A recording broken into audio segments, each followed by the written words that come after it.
আসসালামু আলাইকুম। আমি ঋতু। আজকে নবম দশম শ্রেণীর অষ্টম অধ্যায়ের রেচন প্রক্রিয়া, নেফ্রন এবং মূত্র তৈরি হওয়ার কৌশল নিয়ে আলোচনা করব। মানব শরীরে বিপাকীয় প্রক্রিয়ার ফলে আমাদের যে নাইট্রোজেন ঘটিত বর্জ্য পদার্থগুলো উৎপন্ন হবে, এই নাইট্রোজেন ঘটিত বর্জ্য পদার্থ বা মূত্র কিভাবে আমার শরীরে তৈরি হবে, এই প্রক্রিয়াটা আমরা শিখব। এটাতে মুখ্য ভূমিকা পালন করে মানব দেহের দুইটি বৃক্ষ বা কিডনির গঠন নিয়ে আমরা পরবর্তীতে আলোচনা করব। জাস্ট আজকের যে আলোচ্য বিষয়টা, এটা হচ্ছে নেফ্রন, এবং এই নেফ্রনের মাধ্যমে কিভাবে আমাদের শরীরে মূত্র উৎপন্ন হবে, এই মূত্র উৎপাদন কৌশলটা আজকের বিষয়ে আমরা দেখব। আমরা জানি মানব শরীরে যে বৃক্ষ বা কিডনি আছে, এই বৃক্ষ বা কিডনির গঠন ও কার্যিক একককে, বৃক্ষের গঠন ও কার্যিক একককে নেফ্রন বলে। একটি নেফ্রনের আবার দুইটি পার্ট আছে, একটা রেনাল টিউবুল আর একটি রেনাল হচ্ছে কর্পাসল। আমরা যদি নেফ্রনের চিত্রটা একটু লক্ষ্য করে দেখি, তাহলে আমরা দেখব যে এটা হচ্ছে একটি নেফ্রনের চিত্র। এই নেফ্রনের এখান থেকে শুরু করে এই যে সংগ্রাহী নালিকা পর্যন্ত, কিংবা সংগ্রাহী নালিকা থেকে নিকটবর্তী পেঁচানো নালিকা পর্যন্ত, এইটুকু অংশকে আমরা বলবো রেনাল টিউবুল। নিকটবর্তী পেঁচানো নালিকার পর যে অগ্রভাগটি আছে, এই অগ্রভাগটিকে আমরা বলবো রেনাল কর্পাসল। এই রেনাল কর্পাসলের মধ্যে আবার দুইটি পার্ট থাকবে রেনাল কর্পাসলের ভিতর। একটা হচ্ছে Bowman's capsule, Bowman's capsule, Bowman's capsule. আরেকটি অংশ থাকবে গ্লোমেরুলাস, গ্লোমেরুলাস। একটি থাকবে বোম্যান্স ক্যাপসুল এবং অপরটি থাকবে হচ্ছে গ্লোমেরুলাস। এই যে আমাদের বাইরের যে অংশটুকু, এই যে এইটুকু হচ্ছে বোম্যান্স ক্যাপসুল। বোম্যান্স ক্যাপসুলটা আমাদের সীমিত যে আলোচনা নবম দশম শ্রেণীর যে বইয়ে, এই বইতে আমরা যদি একটু পড়াশোনা করি, তাহলে আমরা দেখতে পাবো যে এখানে বলা হয়েছে যে বোম্যান্স ক্যাপসুলটা দ্বিস্তর বিশিষ্ট এবং দেখতে পেয়ালার মতো, দ্বিস্তর বিশিষ্ট পেয়ালার মতো বোম্যান্স ক্যাপসুল। এবং এই বোম্যান্স ক্যাপসুলে অ্যাফারেন্ট আর্টারিয়ল এসে প্রায় 50টি কৌশিক জালিকা সৃষ্টি করে ইফারেন্ট আর্টারিয়ল হয়ে বের হয়ে গেছে। তাহলে এর ভিতরে প্রবেশ করলো কে? অ্যাফারেন্ট আর্টারিয়ল প্রায় 50 বার এখানে ঘুরবে, 50টি প্যাচ দিবে, দিয়ে ইফারেন্ট আর্টারিয়ল হয়ে বের হয়ে যাবে। এই যে ইফারেন্ট আর্টারিয়ল হয়ে বের হওয়ার আগে এখানে যে কৌশিক জালিকাগুলো 50 বার এখানে পেঁচলো, এই যে পেঁচে যেটা গঠন হলো, এটাই হচ্ছে গ্লোমেরুলাস। এই গ্লোমেরুলাসটাই আমাদের মানব শরীরের পর্যায়ক্রমে সব রক্তগুলোকে ছাকবে, সেটা হচ্ছে গ্লোমেরুলাস। কিভাবে সৃষ্টি হলো?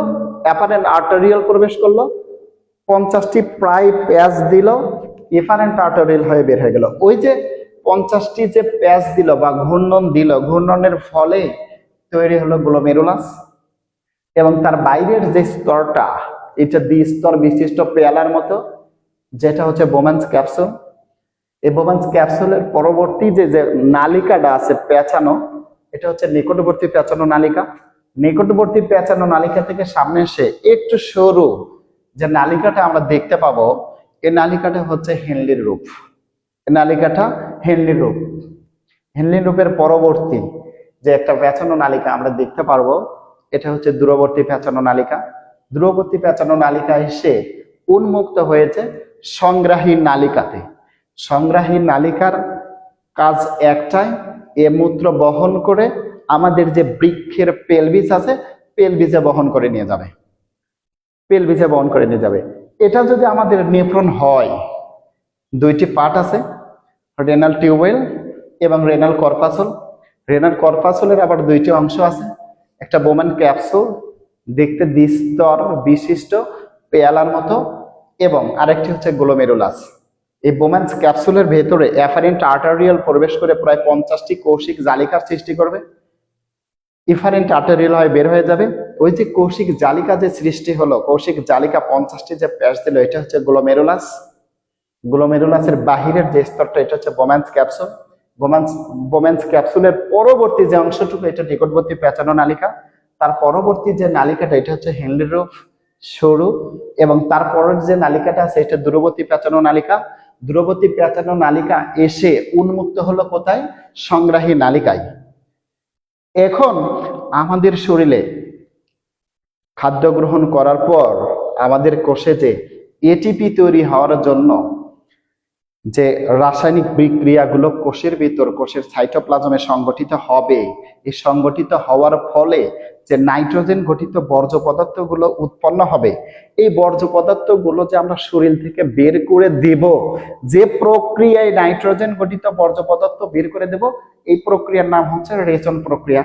রেচন প্রক্রিয়ায় মূত্র যে তৈরি হবে, সেই মূত্রটা আমাদের শরীরে কিভাবে তৈরি হলো এবং এই মূত্র কিভাবে নাইট্রোজেন গঠিত বর্জ্য পদার্থগুলো নিষ্কাশন করবে।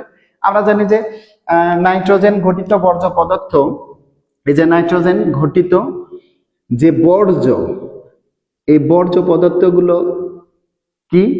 নাইট্রোজেন গঠিত যে বর্জ্য পদার্থ, যেমন ইউরিয়া, ইউরিক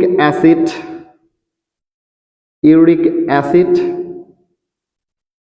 ক্রিয়েটিনিন এবং অ্যামোনিয়া।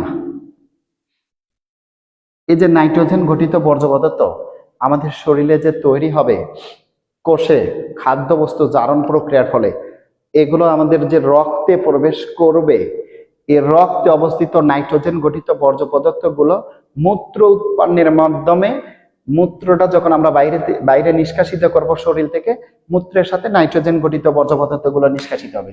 সেটা কোন প্রক্রিয়ায়? ওই যে আমরা দেখলাম যে বোম্যান্স ক্যাপসুলের ভিতরে এফারেন্ট আর্টারিয়াল এসে যে 50টি কৌশিক জালিকার সৃষ্টি করলো, এই এফারেন্ট আর্টারিয়াল দিয়ে পর্যায়ক্রমে নাইট্রোজেন গঠিত বর্জ্য পদার্থ উৎপন্ন করার জন্য পর্যায়ক্রমে মানব শরীরের রক্তগুলো এই গ্লোমেরুলাসে প্রবেশ করবে। এফারেন্ট আর্টারিয়াল দিয়ে মানব শরীরে যখন রক্তগুলো প্রবেশ করবে গ্লোমেরুলাসে, তখন গ্লোমেরুলাসের কাজ কি? ওই যে রক্তগুলোকে থাকে নাইট্রোজেন গঠিত বর্জ্য পদার্থ আলাদা করা। যখন এফারেন্ট আর্টারিয়াল দিয়ে নাইট্রোজেন গঠিত বর্জ্য পদার্থগুলো এই গ্লোমেরুলাসের মধ্যে প্রবেশ করবে, তখন গ্লোমেরুলাস ওই রক্তগুলোকে ছাকে আলট্রাফিল্ট্রেট বা পরিশোধিত যে রক্তটা, সেই পরিশোধিত রক্ত এফারেন্ট আর্টারিয়াল দিয়ে মানব শরীরে যাবে, আমাদের দেহে যাবে। মূলত এফারেন্ট আর্টারিয়াল দিয়ে রক্তটা এফারেন্ট আর্টারিয়াল দিয়ে যখন প্রবেশ করবে, গ্লোমেরুলাস যখন রক্তকে ছাকার পরে যে আলট্রাফিল্ট্রেট রক্তটা বা পরিশোধিত রক্তটা, এই রক্তটা যখন এফারেন্ট আর্টারিয়াল দিয়ে আমার শরীরে চলে যাবে, তখন নাইট্রোজেন গঠিত বর্জ্য পদার্থ সহ কিছু তরল পদার্থ এই গ্লোমেরুলাস থেকে নিকটবর্তী পেঁচানো নালিকায় চলে আসবে। কিছু তরল পদার্থ সহ নাইট্রোজেন ঘটিত বর্জ্য পদার্থ, সেগুলো হইতে পারে urea, uric acid, creatinine, ammonia. এই নাইট্রোজেন গঠিত বর্জ্য পদার্থ সহ কিছু তরল পদার্থ যখন নিকটবর্তী পেঁচানো নালিকায় আসবে, তখন নিকটবর্তী পেঁচানো নালিকার গাত্র বা গা দ্বারা কিছু পূর্ণ শোষণ হবে। যখন পূর্ণ শোষণ হবে, তখন এই তরলটুকু একটু গাঢ় হবে, গাঢ় হয়ে সামনের দিকে যখন অগ্রসর হবে, এসে পৌঁছাবে হেনলির রূপে। যখন এই তরল পদার্থটা নাইট্রোজেন গঠিত বর্জ্য পদার্থ সহ পৌঁছাবে হেনলির রূপের প্রাচীর বা গাত্র দ্বারায় এখানেও আবার পুনঃশোষিত হবে কিছু তরল পদার্থ। যখন এখানেও আবার পুনঃশোষিত হবে, তখন সেই তরলটা আরো একটু গাঢ় হবে। গাঢ় হওয়ার পরে সেটা আবার যখন সামনের দিকে অগ্রসর হবে, সর্বশেষে আসবে কোথায়? দূরবর্তী পেঁচানো নালিকায়। যখন দূরবর্তী পেঁচানো নালিকায় এই নাইট্রোজেন গঠিত বর্জ্য পদার্থ সহ তরল পদার্থটা এখানে আসবে, আসার পরে দূরবর্তী পেঁচানো নালিকার প্রাচীর বা গাত্র দ্বারাও কিছু তরল পদার্থ সেখানে শোষিত হবে। শোষিত হওয়ার পরে সর্বশেষ যে তরলটুকু থাকবে সেই তরলটুকুই হলো মূত্র, যে মূত্রটা সংগ্রাহী নালিকায় আসবে। সংগ্রাহী নালিকার কাজ কি? এই মূত্রটাকে বহন করে পেলভিসে নিয়ে যাওয়া। পেলভিস কি? যে আমরা যখন বৃক্ষের গঠন পড়েছিলাম তখন কিন্তু আমরা দেখেছিলাম যে পেলভিসটা আসলে কি। আমরা জানি যে এই যে বৃক্ষ, এই বৃক্ষের আমরা একটা ইউরেটর দেখেছিলাম। ইউরেটরের সম্মুখ অংশের যে প্রশস্ত অংশটুকু আমরা দেখেছিলাম সেটা হচ্ছে পেলভিস। এগুলো রেনাল প্রামিড।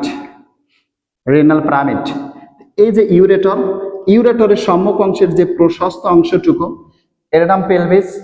তো ওই যে মূত্র তৈরি হলো সেই মূত্রটা সংগ্রাহী নালিকা বহন করে কোথায় নিয়ে আসবে?